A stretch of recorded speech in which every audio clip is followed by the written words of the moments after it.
Today we're talking about how mom lived on $750 a month now. Just recently my dad died just 2 years ago, and she did get widow's benefits after that. But before that she was living on $750 a month SSI. We are going to give the tips on how she did that. So first of all, tip number 1, she was 100% completely debt free. Yeah.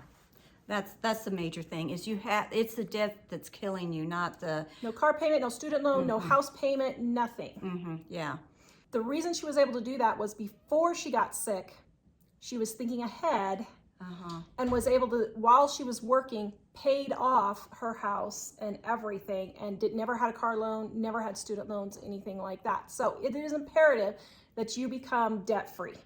Yeah, and part of that is you have to stop using those credit cards or taking out loans. Making excuses that you have to use them. Yeah, you just have to stop it, because I didn't have credit cards to use. And I didn't have anything to fall back on. I didn't have any government really stuff or anything to fall back on. I didn't do food banks or, things like that. And so that is I can't even emphasize that enough, is stop using the credit cards. And I had to pay cash for everything. I had to pay cash for my utilities. I had to pay cash for all my groceries. Groceries didn't even take credit cards at that time. And you cut back on groceries, so she was only spending $60 to $80, about $15 to $20 a week on groceries was all she was spending. And even now, that's still all you spend on groceries now. We just did a video on that. We'll link it in the description below. You can adjust your groceries to your situation very easily. The next thing, she made sure her utilities stayed low. Your heat was set on. That's it. I didn't set my heat on anything. People always ask me, what do you set your heat on? I just didn't turn it on until I got to really be cold. really cold. And then I would go in and I'd kick it on for 30 minutes and then I would turn it off. At night before I went to bed, for about 30 minutes to an hour, depending on the time of year and how cold it was, I would turn it on for 30 minutes to an hour before I went to bed. Last night here, it got down to 25 here, and I turned my heat off. I got up this morning and it wasn't that bad in the house. It was only about 60 degrees, and that was not running it all night. So you can go quite a while. So I never set my thermostat, at a certain time to have it kicking on and off and on and on. And just if I get so cold, I layered up. The minute I feel cool, I put on another layer until I get so many layers, and then when it gets that cold, then I will kick it on. For air conditioning, she would not turn it on in the mornings when she lived in Kansas, and then in the afternoons, she would turn it on for a few hours, but it didn't run continually. No, and it was the same type of thing. It was never lower than 78.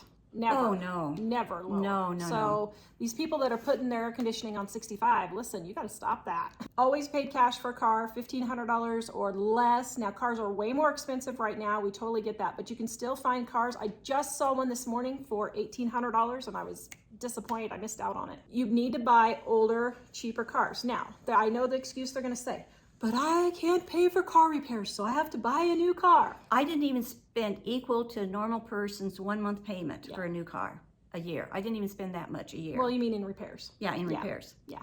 Even the car I have now, it is a 1994 Toyota. And it was smoking on the way over here. Yeah, I've had it for... We're gonna have to take it to the mechanic. I've had it for 4 years, I think now. About 4 years I've had it, and this is the first that I've had problems with it. So no car repairs, see, for 4 years, and now I'll have to take it in and maybe have something done. Now, as far as clothes, well, I got everything at the thrift store. This shirt was $1, $2. Well, that was my shirt that I gave you, wasn't it? So $2 This one was free for me. It's free for her. It didn't quite fit me. It was too short for me. But I do get a lot of hand-me-downs from people. Yeah. I just take what I can get. Where did you get your clothes? You got hand-me-downs, thrift stores, garage sales. But if you're living on $750, that probably means you're on disability or something, or you're retired. So you shouldn't be needing that many clothes. Medical expenses, she keeps her weight under control. Diabetes does run in our family, but her and grandma have never had diabetes. So far, I haven't gotten it except for gestational, because she keeps her weight under control. Mom loves chocolate. Oh. And she'll go pig out on chocolate, but she doesn't pig out on chocolate all day long. You don't know how many people I've had email me or comment and say, you said if I start watching my portions and just drink water, that I'll lose weight and save money. And they have. They did. Yeah. They've told me amazing I don't know amounts how of many weight people have and said money that they've they saved. got off their insulin. I know. Their sugar, their glucose numbers are totally down now. What does it amount to? Stop with all the sodas. Stop with all the coffee and all the creamers in the coffee, teas with all your sugar and everything. Cut all that out. Use a plate that is a small plate. Don't go back for seconds and thirds. You don't need 4 pieces of fried chicken. You don't even need 2 pieces of fried chicken. Oh to no, serve. I've never eaten 2 pieces of chicken at a setting. Do the serving sizes. Pay attention. People love keto diets. They love what other sugar-free diets, this free diet, that diet, you know, Jenny Craig, Nutrisystem. You know what all those things do? They send you regular food, but it's in the portions. The right portions is what they're giving you. Gifts, you know, don't be intimidated by snobby people. people expecting you to give gifts. Part of it is pride. You know, you have to kind of get over the pride and not feel self-conscious. And the first time you say, no, I can't do it, it's kind of odd. You feel awkward a little bit. But once you say it one time, from then on out, it's just like easy peasy. I don't even think about it. No is a complete sentence. Yeah. Oh, yeah. You do not need to explain. You can just say, no, thank you. I'm not participating at this time. I donate to the places that I want to donate to, and I'm not going to donate through you. And Because I feel intimidated or guilty. Yeah, never once. And, you know, I don't think that's being a wise steward. I think God wants us to pray about where we're giving the money and research it and make sure we're giving it to a certain place, not just to give it like that. Family members.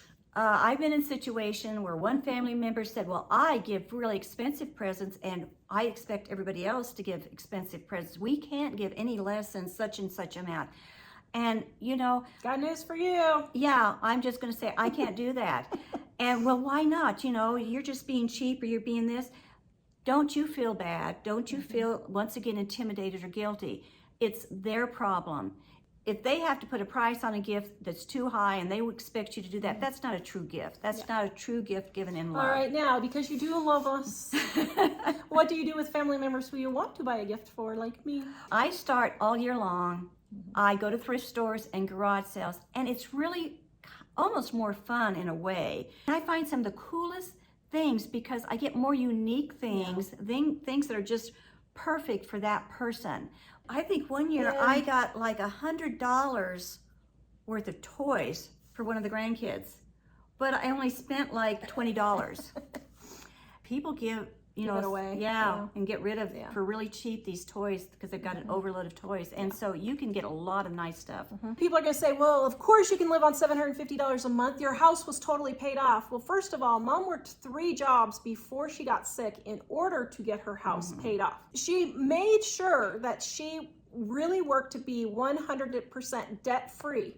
Now, I understand that not everyone is in the situation where now they're on disability and they can't work those extra 2 or 3 jobs or whatever. I understand that. So what are you supposed to do with housing? When I first got on disability, when I first got sick when I was 19, I found houses where the landlord let me exchange painting the house for them. They let me exchange cleaning a house. We moved into one house that was nasty. I got 6 months worth of free rent for doing that. Another house, I painted the entire inside and I got a reduced rent.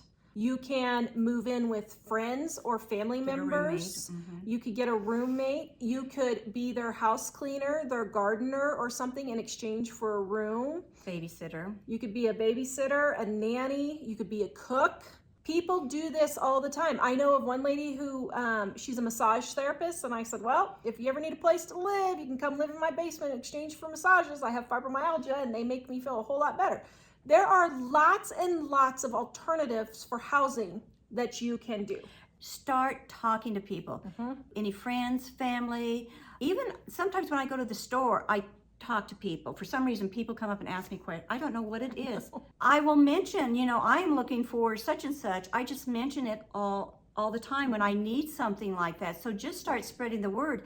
They in turn will spread the word. Facebook groups are a great place. We have this city Facebook group for my city where people buy and sell and exchange things. Well, they also put renting things on there. Get a tiny house. You could buy a shed for $4,000 and you could get all used materials and probably have that shed done for $5,500. That's super cheap rent.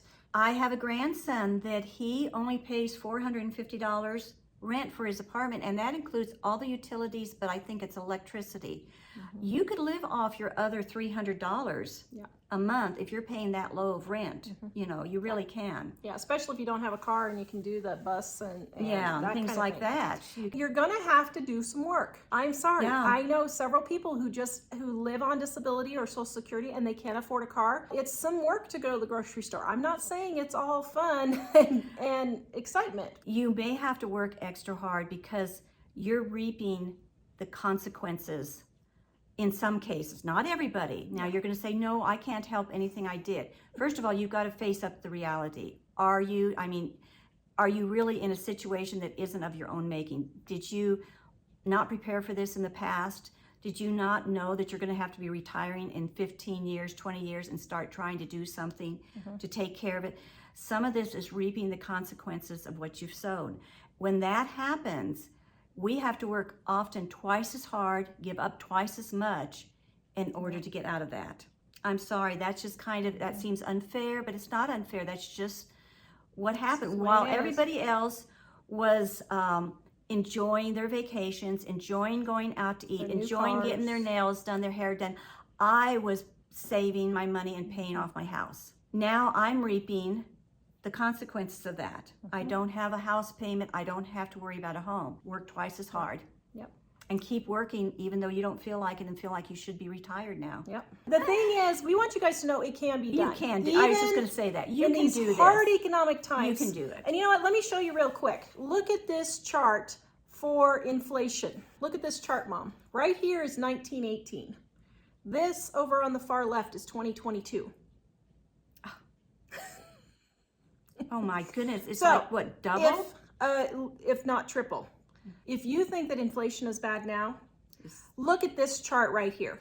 It has been way worse in times past.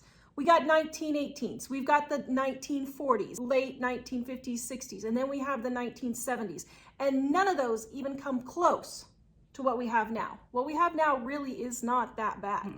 And like I've said before, we've gone through inflation times in years, lots of years past, when I had even less money and I didn't even know it was happening. Yep. Yeah. So I know things are bad. Don't blame it on that. But you can't blame it on inflation. The cost of living increase with Social Security, it's happening. I just did a video on that. I'm doing another video on it. It has nothing to do with inflation. It has to do with your spending.